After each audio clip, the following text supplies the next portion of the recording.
Hey there, I'm Drew with Hourslogger, and in this video we're going to be talking about where to find consulting clients and contracts.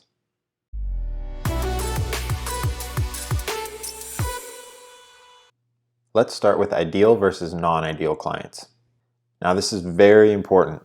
The clients that you work with will literally make or break your consulting business.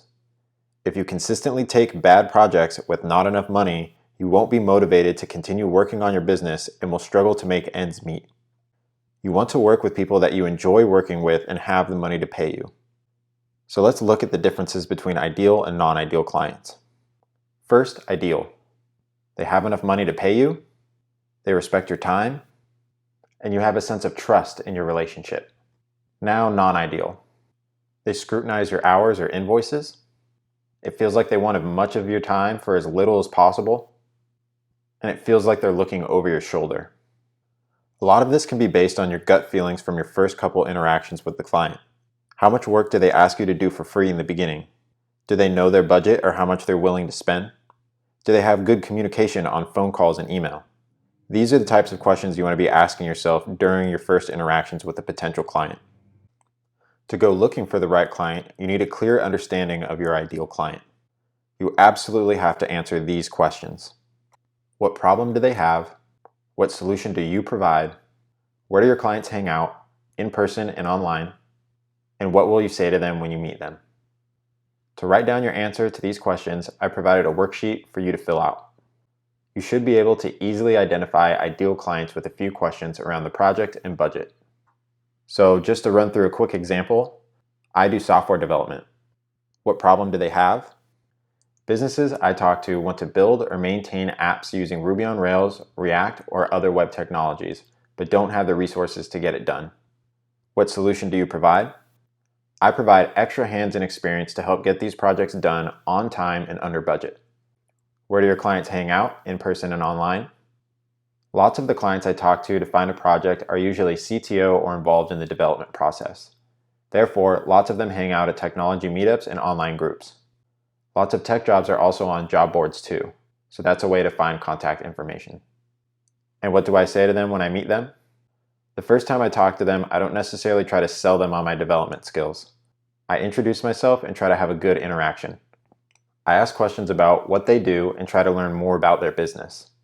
I try to qualify them and make sure they need help, work in the technologies that I have experience in, and have the budget to hire me. After that, I try to get their contact info and follow up again later. So how do we actually find potential clients and contracts? At the top of my list, I put networking. The more people you know in the industry, the more likely it is that you'll get a referral from a friend that can't take the work. Referrals are the best leads because they're typically easy to close since they come from someone you know. The problem with referrals is it's hard to automate that process. So an action item for this is you can find 2 to 3 networking events and add them to your calendar.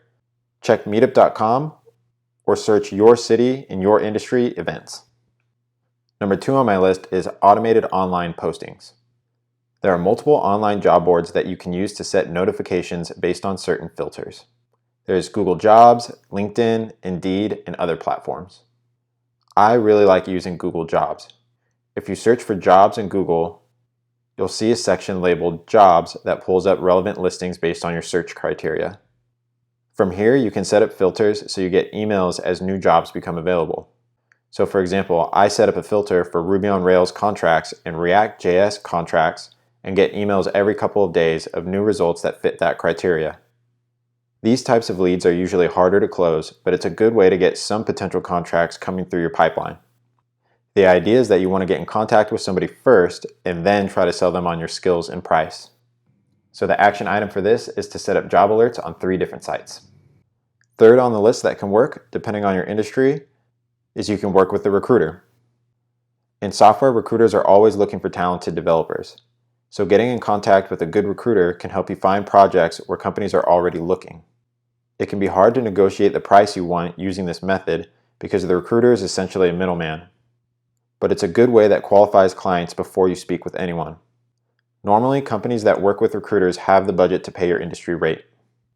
So the action item for this is research your city, your industry recruiters, and email or send a LinkedIn message to at least 3 recruiters stating that you're looking for contract work.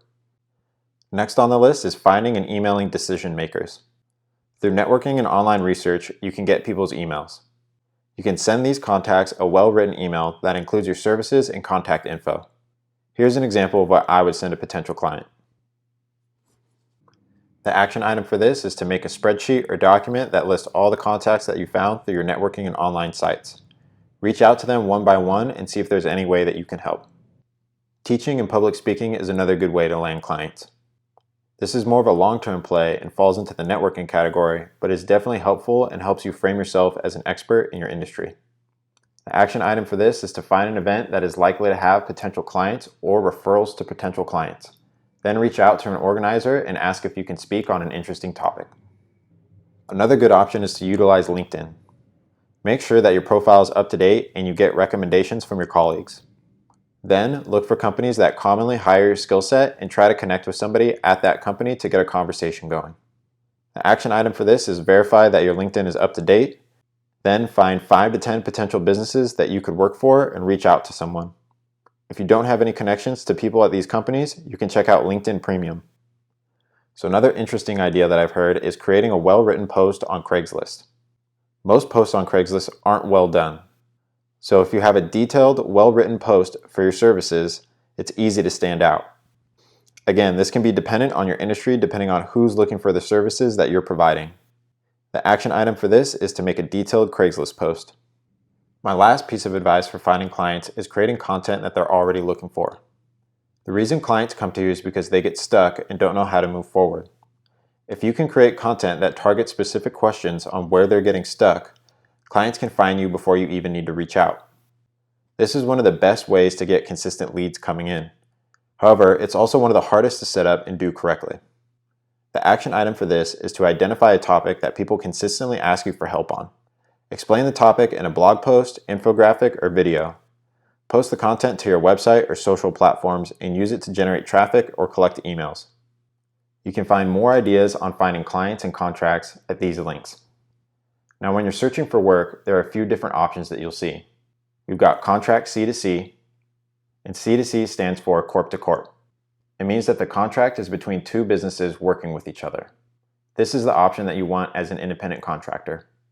There's contract W-2, and contract W-2 means that you're a temporary employee for a company.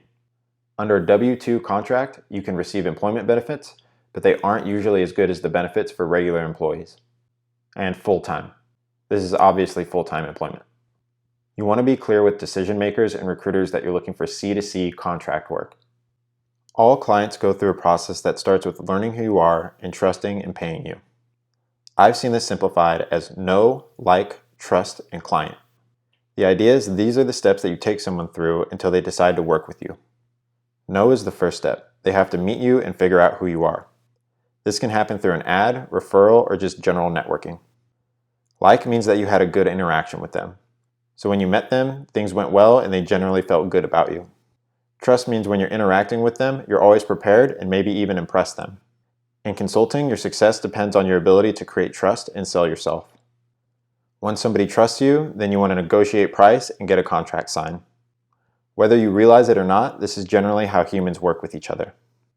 Know that you don't always have to try and sell potential clients the first time that you meet them. Focus on multiple interactions that build trust, then try to sell your services. Also remember that just because somebody doesn't need your help today doesn't mean that they don't need it in the future. Keep people's contact info and follow up again later. Now let's talk about closing the sale and getting a contract signed. Nothing is official until a contract is signed and you have a start date. Once you understand the project and client's needs, it's time to close them. You could say something like, "Great, I think I have everything I need. The next step to move forward is to get a contract signed. Then I can start work. I can send it over today. Does that work for you?" And you can find a few other phrases to help you close clients at this link. If you get a yes, then awesome. If not, it's time to switch to handling objections. We discussed handling objections and talking about price in a previous video. Alright, that's all I've got for this video. Next, I'm going to give you a few tips on managing consulting projects. Thanks and see you in the next video.